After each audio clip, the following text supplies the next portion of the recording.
Olá, sejam bem-vindos, pessoal, à nossa videoaula de número 9, onde nós vamos tratar da parte de interseções em desnível, que é o capítulo 9 do Manual do DENIT de Projeto de Interseções Rodoviárias.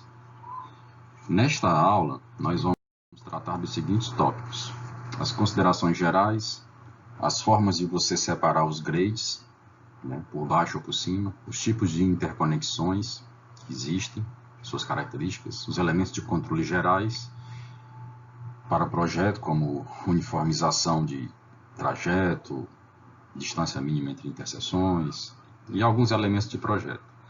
Só que nesta aula nós vamos tratar a coisa de uma maneira um pouco diferente. É a nossa última aula, videoaula, então eu não vou apresentar os conteúdos em si.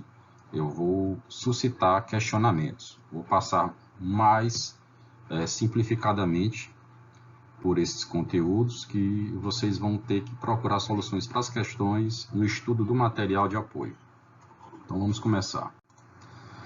Aqui, a primeira coisa que a gente tem que observar é justamente nos conceitos gerais que existe uma diferença entre cruzamento em nível, que não tem ramos de conexão, e as interconexões. Qual é a diferença? Tá? A pista está bem aqui, ó, ramos, tá? Ou seja, quando você vai ver aqui as interconexões, existem ligações entre as duas rodovias. E pode haver cruzamentos em nível, em desnível, aliás, que não vão ter essas conexões. Tipo de operação. Você tem que considerar no projeto de interseção operação na via principal e na via secundária. Por quê? Quem é a mais importante? Quem vai determinar, qual tipo de, por exemplo, grade, subida ou descida, E ainda tem que considerar as manobras que vão ser executadas, seja na via principal ou secundária. Giros à direita, giros à esquerda, retornos. Isso tudo são considerações de cunho geral para o projeto da interseção em desnível. Agora, as estruturas de separação de grade. Vamos lá. Você tem dois tipos, cruzar por cima ou cruzar por baixo. Qual é a diferença? Bem, você vai descobrir lá uma coisa. Quando cruza por cima, significa dizer que você jogou a rodovia principal, como um viaduto. Cruzar por baixo é você pegar a rodovia principal e jogar um túnel. Agora, quando usar? Essa é a pergunta que fica. Tá? Quais as características no cruzamento por cima e aplicações? E quais as características e aplicações quando você pega a rodovia principal e cruza com a secundária passando lá por baixo na forma de um túnel? Então, estudando o material do capítulo 9, vocês vão chegar nas conclusões. Tipos de interconexões. Então, vamos lá. Quais são os principais tipos, quais as características e quando usá-las? Então, aqui eu vou mostrar algumas. Lá no material você tem muito mais que traz as características e quando usar. Por exemplo, isso aqui é uma interseção do tipo direcional, e ela é assim chamada porque elas têm esses ramos que mudam as direções sem haver cruzamento em nível na interseção.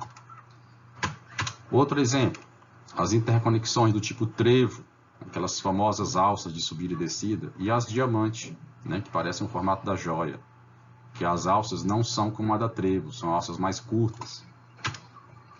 Tem as giratórias em desnível, como por exemplo o balão da... Antigamente era o balão, agora é elevado, da Miguel Rosa com a BR-343. E existem os ramos, que são os trechos de conexão entre as rodovias desnivelados. Tá? Por exemplo, o ramo de acesso do Rodoanel, a BR-343, ali entre Altos e Teresina. Então, estudem lá as opções de interconexões, suas características e quando usá-las. Os controles gerais, quais são? Primeiro, espaçamento das interseções. Precisa? Como é que eu sei quanto devo ter de quilômetro entre interseção e outra? Se elas estiverem muito próximas, tem muita interferência de tráfego. Se estiverem muito distante, vai incentivar o motorista a fazer manobras irregulares para retorno. Então tem que achar um meio termo. Continuidade da rota. O que é isso? É garantir que você vai criar interseções que os motoristas conseguem continuar sua viagem pegando os devidos ramos, devidos acessos. Mas como implementar isso? Você tem que estudar a rota como um todo, senão vai ficar difícil, o motorista pode não usar a rodovia com o tempo. Agora as faixas de rolamento, Quantas? Como é que você balanceia essas faixas, ou seja, a quantidade que você bota na aproximação, nos acessos, nos ramos. como é que você faz uma redução dessas faixas para processos de saída da rodovia. Então, aí você vai ver o número de faixas, né? Esse balanceamento aqui, por exemplo, faixas convergentes e divergentes, né? As faixas que se aproximam, como é que você junta 3 faixas que se aproximam de um lado com 2 do outro, vira 5, vira 4, né? Divergente, você vem com 6 faixas, que é dividir em 2, você bota 3 para cada lado. Então isso vai estar lá posto para vocês darem uma olhada. E aqui, por exemplo, ó, redução de faixa, né? Você vem com 2, de repente vira 1, porque você cria uma faixa de saída, né? Como você faz isso? Quais as distâncias? Como é que se faz esses zebrados? Todos esses parâmetrozinhos mais pequenos que a gente vai ter lá no texto principal. Ainda sobre considerações gerais, ó, tipos de entrecruzamento, ou seja, trechos aonde você tem ramos se interconectando e fazendo mudanças de fluxo, né, de entrada e saída, né? Quais são as suas aplicações e quais os tipos de entrecruzamento? São áreas bastante conflituantes na rodovia que tem que ser olhadas com cuidado. Outros controles gerais, saídas simples ou duplas. Tá vendo aqui a diferença? Ó.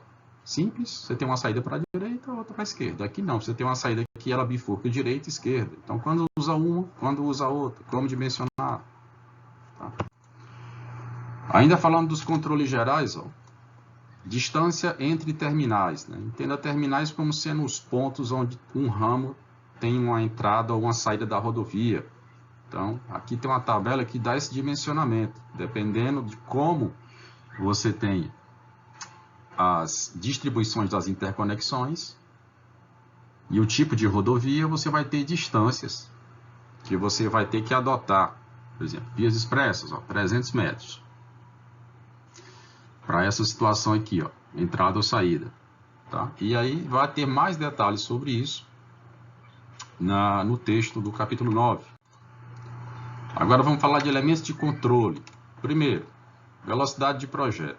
Qual que você vai usar, né, para esses ramos de acesso às interconexões? Ó. Se for uma alça, é uma velocidade. Se for semidirecional, é outra. Se for direcional, é outra. Aqui os valores. Aí tem um valor desejável e um valor mínimo. Se for outro tipo de ramo, já vai ter outro tipo de velocidade, dependendo da velocidade de operação. Então, aqui é um elemento importante que você tem que considerar, né? Qual a velocidade de projeto naquele ramo que vai fazer o acesso da rodovia, ou a interconexão entre rodovias, ou a saída de uma rodovia para outra. Alinhamento horizontal, né? Qual é a diretriz mais adequada? Tá vendo que tem várias opções para você usar ramos e conectar duas rodovias. Essa parte em azul são as diretrizes. Então, lembre-se que nós estamos falando do projeto da interconexão. Então, são todos os elementos do projeto das alças. Nós chamamos comumente alças, mas na verdade o termo técnico seria ramos de interconexões. Outro elemento de projeto importante é o alinhamento vertical, ou seja, quais as rampas máximas que você vai aplicar sobre a tua rodovia, né? Aí, dependendo da velocidade, você vai ter rampas máximas. Observe que quanto mais rápido, mais a rampa tem que ser suave, né? Para evitar que o tráfego fique lento. Outro elemento de projeto, ó, distância de visibilidade, né? Você tem aqui a rodovia passando, ó. Aqui é um tipo de passagem da rodovia principal por cima, rodovia secundária por baixo, tá? E aí você tem uma distância de visibilidade para uma interconexão em nível. Qual é essa distância? Para garantir que há espaço suficiente para o motorista parar após passar a interconexão em desnível e não colidir com outro veículo na conexão em nível. Ainda outros elementos de projeto, ó, largura dos ramos e acostamento e meio-fio, né?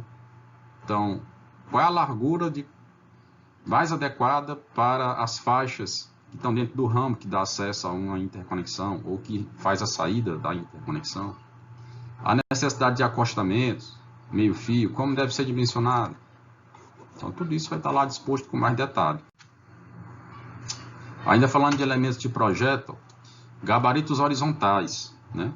Os gabaritos horizontais, né, é você dimensionar, né, quais são os afastamentos mínimos laterais para que garanta a visibilidade desses ramos e não haja colisão na hora que os veículos adentrarem nas interconexões, principalmente. Então, aqui você vai ter afastamentos variando de 1,50 m a 4 metros, dependendo do que está sendo o obstáculo, né? Desde prédios a simples bordas de pista, certo? Quanto maior o obstáculo, maior a necessidade do ramo estar afastado dele para garantir visibilidade para o motorista. Isso é o gabarito horizontal, tá? Mas os detalhes vão ser mais vistos estudando o capítulo 9. O que é o gabarito vertical? Esse é mais simples de entender, tá? É a altura mínima que você tem que prover de desnível entre um ramo, né, e sua via principal, que passa por baixo ou por cima, né, que varia de 4,5 metros a 5,50 m. Então, quanto melhor a classe da rodovia, geralmente, maior esse gabarito. O que é que esse gabarito garante? Garante que essa aqui é a altura mínima entre, digamos, a parte mais baixa do viaduto, do ramo que passa por cima, e o pavimento da pista que passa por baixo. Garantindo, assim, que qualquer veículo com altura menor que 5,50 metros passa sem colidir com o viaduto. Então, essa é a ideia do gabarito vertical. A gente tem um exemplo disso na Maranhão, né? No cruzamento ferroviário do metrô com a Maranhão. Lá você tem um gabarito, se não me engano, de 4,20 metros ou 4,30 metros. Veículos maiores que isso não vão conseguir passar lá, vão colidir com o viaduto ferroviário, com o elevado ferroviário, aliás. Ainda falando de elementos de projeto, detalhamento dos terminais, né? São os pontos onde você tem entradas ou saídas da rodovia. Como dimensionar os comprimentos desses terminais, os comprimentos de entrada, comprimentos de saída. As faixas de mudança de velocidade, por exemplo, outro elemento de projeto. Você tem várias faixas aqui e aí você tem uma faixa para o cara reduzir e sair. Isso aqui é uma faixa contínua com a TAP, mas pode ser só a TAP. Né? Como dimensionar essas faixas de aceleração e desaceleração? E aí, nós chegamos ao final da nossa videoaula de número 9.